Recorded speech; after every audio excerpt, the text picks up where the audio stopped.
안녕하세요. 저는 다문화 언어 강사 배정순입니다. 학교의 학생들은 다문화 선생님 이렇게 친절하게 부릅니다.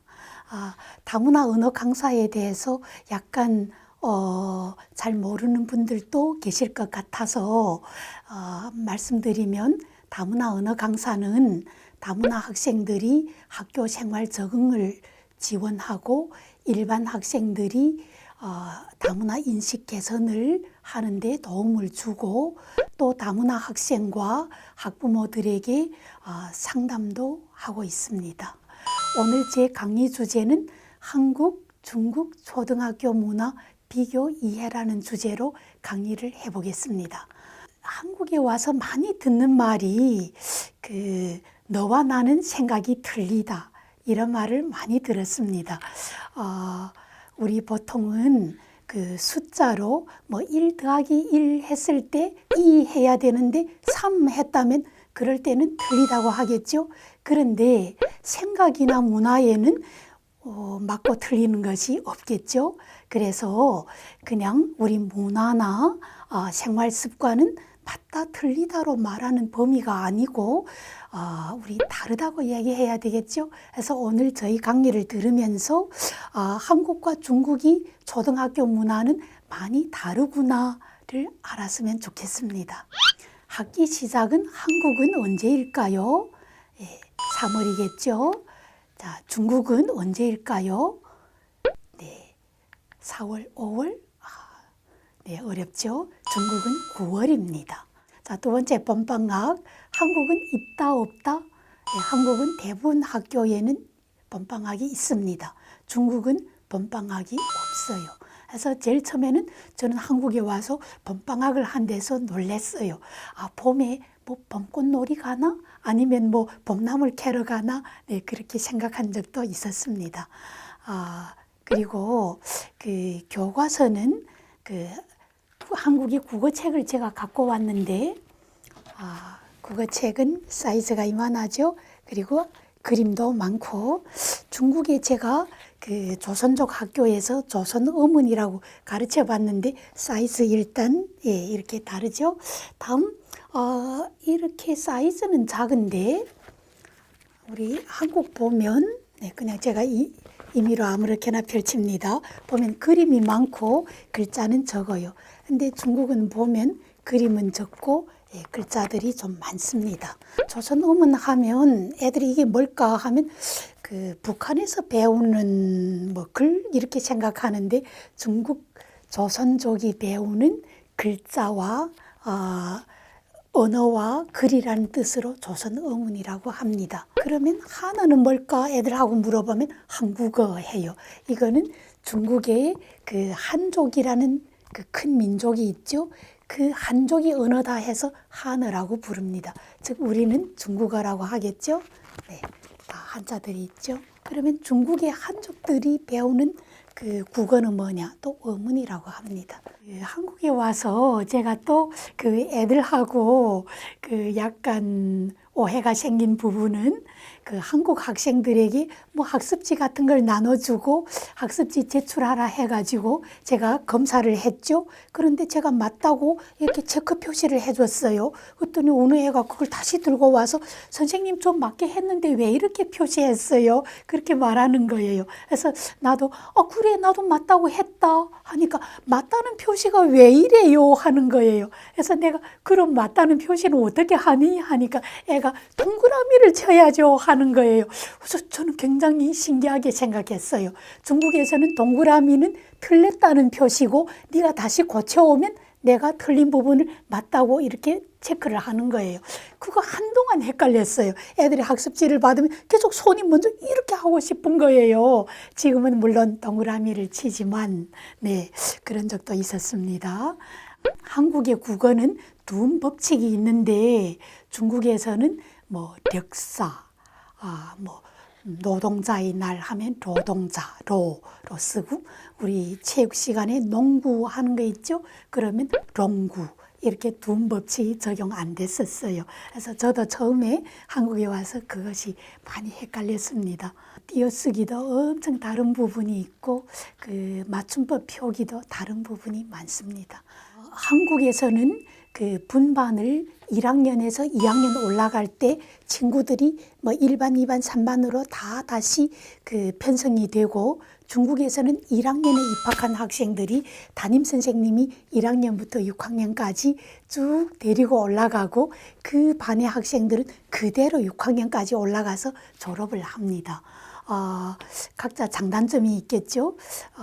1학년에서 2학년 올라갈 때 반을 나누면 새로운 친구를 만날 수도 있고, 또 다른 담임 선생님을 만나서 새로운 그 선생님이 교육 방법에 그 또 맞춰서 그 새로운 그 수업을 들을 수 있다는 장점이 있고, 또 중국에서 반을 나누지 않으면 담임 선생님이 1학년부터 굉장히 책임감을 갖고 그 애들을 지도하고 6학년까지 올라가면 애들이 정황을 많이 알고 거기에 맞춰서 맞춤식 교육을 할 수 있다는 또 장점도 있습니다. 교실 이동 수업. 한국에서는 애들이 뭐 영어 수업, 뭐 미술 수업 할 때 그 교실을 이동해서 수업을 하고, 중국은 애들은 그냥 그 교실에 있고 교과 선생님이 교실에 와서 그 수업을 합니다. 그리고 국기기양식 할 때 한국에서는 거의 교실에서 국기기양식을 하고 손을 여기 가슴에다 이렇게 올리고 국기기양식을 하잖아요. 그럼 중국은 어떻게 하냐? 장소는 어디일까요? 그 밖에 운동장에 나가 합니다.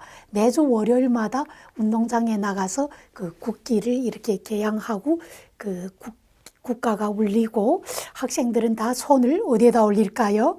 네, 머리 위로 이렇게 올립니다. 국기에 대한 경례하면서 합니다. 그리고 중국의 학생들은 그 초등학생들이 이것이 무엇일까요? 한국 학생들과 물어보면 빨간 스카프 하는데, 제가 한번 매어볼 거예요. 중국에서는 이렇게 그 학생들이 소선대원이라고 이렇게 붉은 넥타이를 맵니다. 소선대원은 그냥 여기서는 지덕체가 우수한 학생을 그 뭐 우등생, 뭐 우수학생 이렇게 말하잖아요. 중국은 그 똑같은 건데 그냥 약간 순서가 바뀌었네요. 덕지체가 우수한 학생을 소선대원에 가입시키고, 그 소선대원이면 그 모든 면에서 우수하다는 뜻이에요. 초등학교에서 거의 1학년이면 소선대원에 가입하고 6학년까지 이렇게 넥타이를 메고 다닙니다. 네. 그리고 그 학생들이 주머니를 학교에 올 때 들고 다니는 거예요. 제가 그 주머니에 무엇이 들어있을까 굉장히 궁금했어요. 근데 나중에 보니까 그게 실내화 주머니더라고요. 학교에 오면 그 실내화를 갈아 신고 교실에 들어와서 수업하는 거예요. 중국에서는 그런 풍경이 없다 보니 저는 여기에다 간식 들고 오나 도시락 들고 오나 제일 처음에는 그렇게 생각한 적도 있었습니다. 중국에서는 그럼 왜 실내화를 안 신을까? 제가 곰곰이 생각해 보니 휴식 시간마다 한국은 거의 실내에서 교실 안에서 활동하는데, 중국은 운동장에 나가서 다양한 체육 활동을 합니다. 그리고 여기는 그 학교에 있는 학교도 있지만 그 또 없는 학교도 있고 뭐 다르더라고요. 아무튼 중간 놀이 시간이라고 그 한 20분을 그 휴식 시간을 주는 데가 있는데, 그럴 때면 애들이 교실에서 뭐 바둑을 두기도 하고 뭐 나무 쌓기도 하고 아무튼 다양한 활동을 실내에서 하는데, 중국은 역시 그 눈보건 체조라고 이렇게 제가 그 눈보건 체조하는 화면을 보여주면서 이게 뭐 하는 것 같니? 하면 애들이 명상 이러는 거예요. 애들이 이렇게 눈 감고 뭐 이렇게 눈 주위에 혈위를 누르고 하면, 그렇게 하면 뭐가 좋냐? 그 눈의 피로가 풀리면서 시력이 좋아진대요. 아무튼 그 중간 놀이 시간에 그런 다양한 체조를 하는 거예요. 하나는 눈보건 체조라 하고, 중국에서는 옌바오, 젠차오 이렇게 말합니다. 그게 끝나면 또 운동장에 나가서 그 여기로 말하면 뭐 국민체조 같은 거 합니다. 어찌 보면 뭐 스트레칭 같은 거 하기도 하고 뭐 이렇게도 하고 이러기도 하고 뭐 이러기도 하는데 아무튼 그걸 그 중국에서는 광버티서라 해요. 광버에서 그 방송에서 그런 음악이 나와요. 그 율동에 맞춰서 그 리듬에 맞춰서 하는 거예요. 아무튼 그 선생님들도 보고 그거는 참 우리도 따라 배울 바라고 좋은 거라고 하더라고요. 그리고 또 다른 점은 어린이날이 저는 중국에서 국제 아동절이라고 그 어린이날이 있었어요. 그래서 한국도 똑같이 국제 아동절이니까 똑같이 하는 줄 알았어요. 근데 한국은 어린이들 다 알죠? 5월 5일이고 중국은 그럼 언제일까요? 6월 1일입니다. 네. 그리고 스승의 날은 애들하고 물어보면 애들이 잘 대답 못해요. 그러니까 자기 명절이 제일 중요한가 봐요. 선생님이 명절은 약간 그 담순인가 봐요. 한국은 스승의 날은 5월 15일이고 중국은 개학한 다음에 애들한테 스승의 날을 그 좀 중요하게 여기고 선생님을 존경하는 마음을 가지라는 뜻으로 9월 10일이 거기서는 교사절이라고 불러요. 즉 스승의 날입니다. 이렇게 그 한국과 중국이 초등학교의 문화가 많이 달랐죠. 우리 친구들이 얼마나 잘 내용을 기억하고 있는가 한번 퀴즈로 알아보겠습니다. 한국의 새학기 시작은 언제일까요? 네, 맞아요. 3월 2일이죠. 자, 중국은 9월 1일입니다. 한국은 분반을 할까요? 안 할까요? 네, 한국은 분반을 합니다. 중국은 없습니다. 네, 안 하죠. 자, 그리고 봄방학은 한국은 있을까요? 네, 그렇죠. 한국은 있고 중국은 없습니다. 휴식 시간에 한국은 어디에서 주로 하나요? 주로 실내 활동을 많이 하죠. 중국은 어떨까요? 주로 운동장에서 체육 활동을 많이 해요. 그리고 맞는다는 표시는 어떻게 할까요? 한국은 동그라미, 중국은 체크죠. 선생님이 많이 헷갈렸다고 했죠. 네. 어린이날은 한국은 언제일까요? 그렇죠. 5월 5일. 중국은 국제아동절이라고 했죠. 6월 1일. 스승의 날은 한국은 언제일까요? 네, 이제 다 알죠? 네, 선생님이 섭섭하지 않게 우리를 위해서 수고하시는 선생님이죠. 잘 기억해야 되겠죠? 5월 15일. 중국은 새학기에 선생님을 존경하는 마음을 갖기 위해서 9월 1일에 개학하고 곧 이어서 9월 10일이 교사절 스승의 날입니다.